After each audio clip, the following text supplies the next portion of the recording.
Welcome to the CordcuttersLI channel. Well, the day we've all been waiting for is finally here. Amazon just announced the release of the successor to the Amazon 4K Fire Stick. They're taking pre-orders for the all-new Fire TV Stick 4K Max. They'll be available in just a few weeks and will start shipping the first week in October. But is it a significant upgrade to the 2018 version of the Amazon Fire Stick? In this video, I'll show you everything we know about what you can expect in Amazon's newest release of the Fire Stick. I'll go over all the upgraded specs and updated features. One of these features comes with a question I have for all of you. So I hope you stay tuned so you can chime in with your answers in the comments section below. Finally, I'll give you my honest opinion on whether or not you should get in on the pre-order bandwagon so you can get your hands on the new Amazon Fire Stick 4K Max as soon as they ship. Before we get to all that, if you like what I do here at CordcuttersLI, please click the like button and subscribe to the channel. Are you ready to be introduced to the Amazon Fire TV 4K Max? Let's go!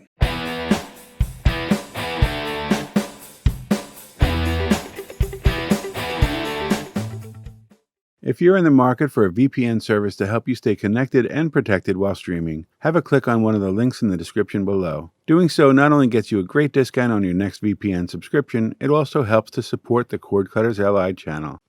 Alright, so taking a look at what's going to come in the box, not much has changed here.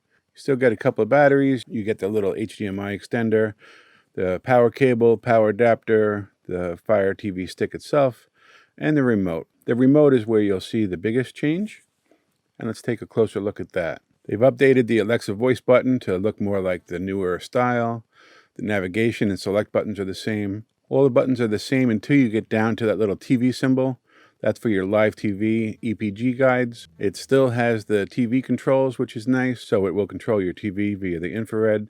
It's still connecting through Bluetooth for the connectivity to the Fire Stick itself. And then the biggest difference is these 4 preset app buttons for Prime Video, Netflix, Disney Plus, and Hulu. We'll discuss those a little bit more when I get to the pros and cons. So now let's look at the specs as they compare to the 2018 or current version of the 4K Fire Stick. We have a slight upgrade in the processor, where the older one has the MTK 8695, 1.7 gigahertz processor, and the new 4K Fire Stick Max has the MT 8696 at 1.8 gigahertz. We have a significant improvement in the GPU speed, the graphics processor, where we go from 650 megahertz to 750 megahertz. Amazon is claiming a 40% increase in performance over the older 4K Fire Stick.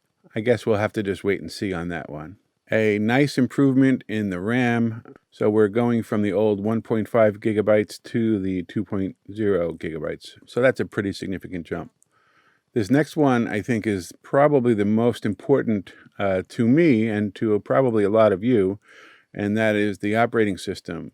We finally have Fire OS 7, which is equivalent to Android 9, and this, among other things, will allow us to add storage much easier than we used to have to do it on the Fire OS 6 with the ADB shell and all of that stuff.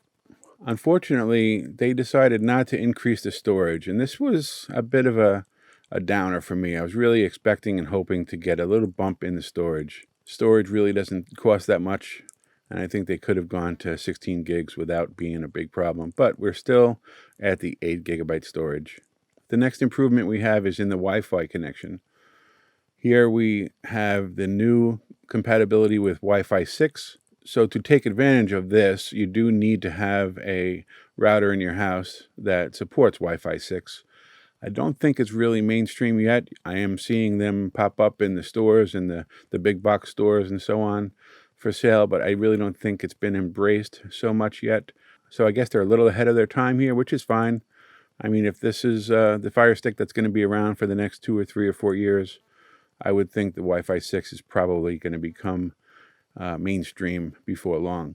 Most of the same video codecs are supported here, with one significant improvement. Now they support AV1. AV1 is becoming more and more popular, so it's nice to see that they've made that addition to the codecs that they support.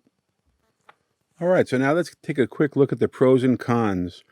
You will see probably a number of videos on this Fire Stick, and actually videos on all kinds of tech stuff. I had a third column called Depends. So pros, cons, and depends, and I'll get to why I call it depends in a little bit, but you probably have an idea. So first in the pros column, faster processor. The MT8696 1.8 gigahertz processor is a slight bump from the older version, so it's expected to have a little bit more snappiness or a little bit more responsiveness when you click around the home screen and throughout the apps. I think the 4K Firestick has been pretty quick with that regard, so I can't wait to see if that's really going to be a big improvement or not. Next, we have the faster graphic processing unit. That, I think, is pretty significant. I think a good GPU is probably one of the more important specs in a streaming device. Next, we have more RAM. Bravo to Amazon on this one, from 1.5 to 2 gigs. I think this is going to be a significant improvement.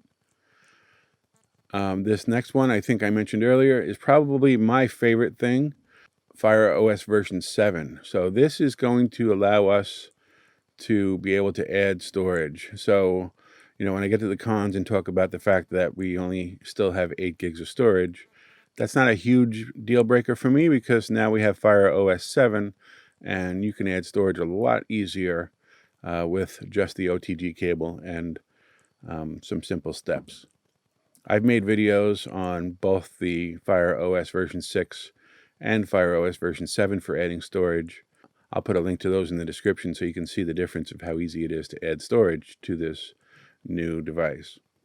And lastly, the addition of the AV1 support for that codec. I think that's also going to be a pretty nice thing. Over in the cons section, we have same storage as before. This is a bit of a letdown for me. I was really hoping for some more, but 8 gigs of storage is all we're going to get here. Next is a rather significant downer for me. The micro USB port on here is only supporting USB 2.0. We should probably be at USB 3.0 or 3.1. So we're kind of limited with regards to speed for anything going through there. For example, if you wanted to connect a wired connection, your Ethernet speed is going to be limited significantly versus that of a USB 3.0 or 3.1 Ethernet adapter.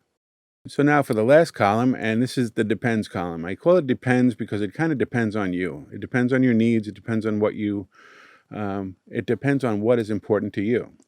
So the first thing in that column is Wi-Fi 6. It's a big improvement. It's one of the biggest selling points that Amazon is talking about with this new Max version of the 4K Firestick. I personally don't know anybody that has Wi-Fi 6 in their house yet, and I'm not sure how long it will be before that happens. I guess we'll have to wait and see. This next one is a big depends for me because it's not really a pro for me and it's not really a con for me. And this brings us to that question I mentioned to you earlier. I have a question for all of you. If you've stuck around and watched the video up to this point, first I want to give you my thanks. But second, I have a question for you. The buttons on the remote, Prime Video, Hulu, Disney Plus, and Netflix. In the comments section down below, please put a 1, 2, 3, or 4 for how many of those apps that you subscribe to. Because personally, I have 2 of them. I have Prime Video and Netflix. I've sampled Hulu, I've sampled Disney Plus, but I don't know anybody that has all 4. Maybe you do. In my opinion, I think if you have all 4 of those subscriptions, you're probably not saving an awful lot versus your old cable bill. So that's what this channel is all about, is saving money on your cable bill. So I don't know if this is really a con or a pro, and it totally depends on you and what your budget is and all of that. We can turn this into a pro rather easily if we use the button remapper. We can remap those buttons to open up any app we want, or maybe a third-party app or whatever. On a side note, I'm not all that crazy about those app buttons. For example, my main streaming device in my living room is the NVIDIA Shield. And if any of you have the NVIDIA Shield, you know it has this big fat Netflix button right in the middle. Man, I push that thing all the time by accident, and it really annoys me. I'm in the middle of anything, and all of a sudden I'm watching Netflix. One thing I haven't mentioned so far, and this also I believe falls in the depends column, is the price. The price for the new Amazon Fire TV 4K Max is $54.99, or at least that's the price that they're releasing it at right now.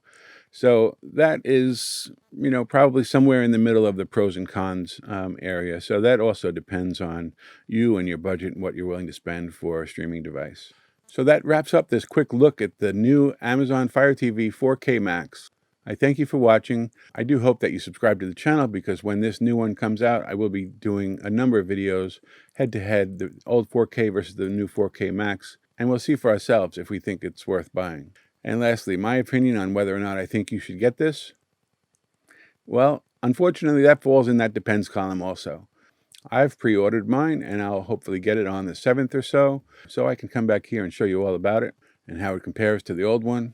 As for you, if you have $55 to kill, go ahead and give it a shot. Otherwise, just wait and see what I have to say about it in October. If you enjoyed today's video, please do click the like button below, and if you want to see more videos when they come out for CordcuttersLI, please subscribe to our channel. Thanks for watching.